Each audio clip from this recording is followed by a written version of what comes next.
la fillette. Dimanche dernier, presque à l'heure où déjà va tomber le soir, sur le grand Paris qui a les fleurs, bruyant et sur le pavé noir, faisant une joyeuse tâche avec son cortège ambulant, devant la pointe de Saint-Eustache, se tenait un marché volant.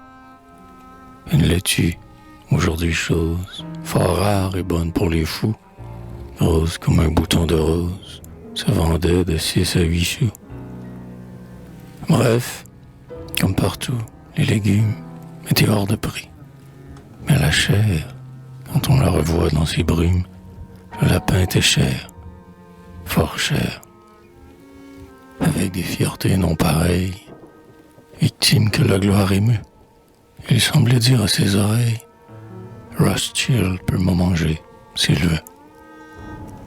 Puis, comme au pays de Sylvandre, une aiglée, dans ses lieux forains, avait apporté, pour la vendre, une cage avec des serins. Car, dans ce Paris qui se montre, héroïquement endurci, comme alouette de rencontre, on mange les serins aussi.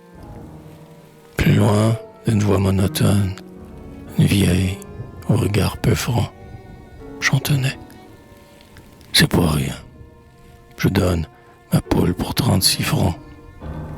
Et elle appuyant d'un air morose, pour jusqu'au jugement dernier, je vis une fillette rose, debout auprès d'un grand panier.